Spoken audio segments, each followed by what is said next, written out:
নমস্কার প্রিয় শ্রোতা বন্ধু, সৃষ্টি রহস্য চ্যানেলে আপনাদের সকলকে পরম শ্রদ্ধার সাথে স্বাগত জানাই। আমাদের এই পৃথিবীতে প্রতিটি মানুষ এক অনিশ্চিত যাত্রার শরিক।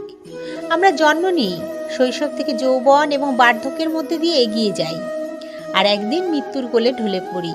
কিন্তু আমাদের মনের গভীরে কিছু প্রশ্ন সর্বদা তাড়া করে বেড়ায়। আমাদের এই জন্ম কেন হলো? জীবনের আসল উদ্দেশ্য কী?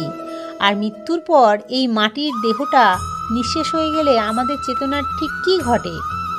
আধুনিক বিজ্ঞান যেখানে মৃত্যুর পর থেমে যায়, সেখানে আজ থেকে ৫,০০০ বছর আগে কুরুক্ষেত্রের রণক্ষেত্রে দাঁড়িয়ে স্বয়ং পরমেশ্বর শ্রীকৃষ্ণ অর্জুনকে মানব জীবনের প্রতিটি ধাপের পরম সত্য উপহার দিয়েছিলেন। গীতায় শ্রীকৃষ্ণ দেখিয়েছেন যে জন্ম, জীবন, মৃত্যু এবং পরলোক হলো একই সুতোয় গাঁথা কতগুলো অধ্যায় মাত্র। আজকের এই বিশেষ আলোচনা থেকে আমরা জানব জন্ম থেকে মৃত্যু এবং মৃত্যুর পর শ্রীমদ্ ভাগবত-গীতা আমাদের ঠিক কী শিক্ষা দেয়। আসুন সবাই মিলে পরম ভক্তিভরে স্মরণে রাখি রাধা রাধা। শ্রোতা বন্ধু, আমাদের জন্ম দিয়ে গীতা কি বলে? গীতায় বলা হয়েছে কোনো মানুষের জন্মই আকস্মিক বা কাকতালীয় নয়। গীতায় 15 অধ্যায়ের 7 নম্বর শ্লোকে পরমেশ্বর শ্রীকৃষ্ণ বলেছেন, এই জগতের প্রতিটি জীব আমারই সনাতন অংশ, কিন্তু মানুষ এই সংসারে এসে মন ও 5 ইন্দ্রিয় দিয়ে প্রাকৃতিক মায়াকে আঁকড়ে ধরে। আমাদের এই জন্ম আসলে আমাদের অতীত জীবনের সঞ্চিত কর্মফল এবং অপূর্ণ ইচ্ছার এক রূপায়িত রূপ। যে পরিবারে, যে পরিবেশে আপনি জন্ম নিয়েছেন, তা আপনার অতীত সংস্করণের প্রতিফলন। গীতায় বলা হয়েছে মানুষ জন্ম নেওয়ার সাথে সাথেই পরমেশ্বরের সাথে এক অদৃশ্য সুতোয় বাঁধা থাকে। শিশু বয়সে মানুষের মন নিষ্কলঙ্ক থাকে, কারণ তখনও অহংকার ও মায়ার আবরণ সেখানে শক্ত হয়ে বসেনি।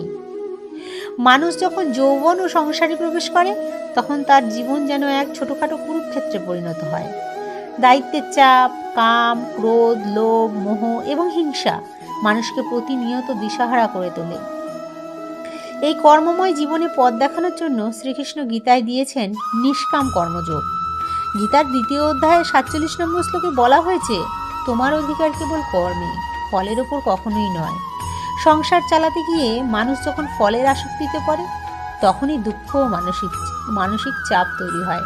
গীতা শেখায় সংসারে থাকুন, পরিবারকে ভালোবাসুন, দায়িত্ব পালন করুন, কিন্তু নিজেকে কর্তা মনে না করে ভগবানের সেবক হিসেবে কাজ করুন।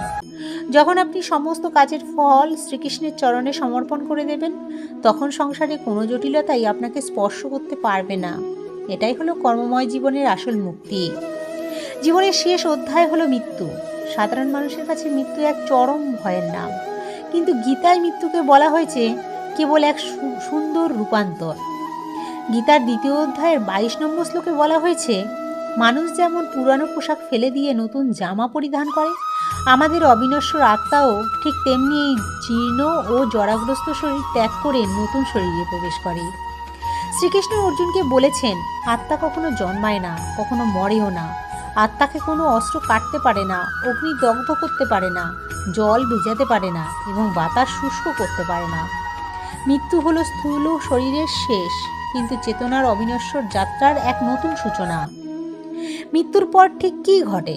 গীতায় শ্রীকৃষ্ণ স্পষ্ট করে বলেছেন যে মৃত্যুর সময় মানুষের অবচেতন মনের ভাব এবং সারা জীবনের উপার্জিত সংস্কারই তার পরবর্তী গতি নির্ধারণ করে।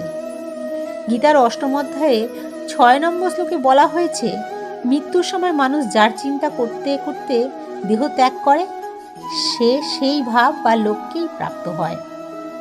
আত্মা তার সাথে মন, বুদ্ধি ও অহংকারের সূক্ষ্ম রূপ নিয়ে শরীর ত্যাগ করে। যারা তমোগুণী বা পাপাচারে মগ্ন থাকে, তারা নিম্নতর লোকে প্রবেশ করে। যারা রাজসিক বা বস্তুগত ভোগে আসক্ত থাকে, তারা পুনরায় কর্মময় পৃথিবীতে জন্মায়। আর যারা সারা জীবন ঈশ্বরকে স্মরণে রেখে পরমেশ্বরের নাম জপ করতে করতে দেহত্যাগ করে, সে জন্ম মৃত্যুর চাকা থেকে মুক্ত হয়ে লাভ করে পরম মোক্ষ বা ভগবান শ্রীকৃষ্ণের পরম ধাম। প্রিয় দর্শক, শ্রীমদ্ ভাগবত-গীতা আমাদের শেখায় যে আমরা কেবল রক্ত মাংসের এক নশ্বর দেহ নই, আমরা হলাম পরমাত্মার চিরন্তন আলো। জন্ম থেকে মৃত্যু পর্যন্ত ঈশ্বর আমাদের সাথেই আছেন। যদি আমরা জীবনের প্রতিটি মুহূর্তকে শ্রীকৃষ্ণের পূজা মনে করে বাঁচতে পারি, তবে জন্ম শুভ হবে, জীবন আনন্দময় হবে, আর মৃত্যু হবে ভগবানের সাথে পরম মিলনের এক উৎসব।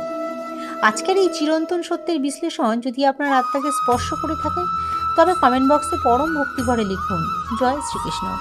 সৃষ্টি রহস্য চ্যানেলের পক্ষ থেকে আপনাদের সবাইকে অন্তরে শ্রদ্ধা ও প্রণাম। গীতাময় সত্যে নিজেকে আলোকিত করুন। রাধে রাধে।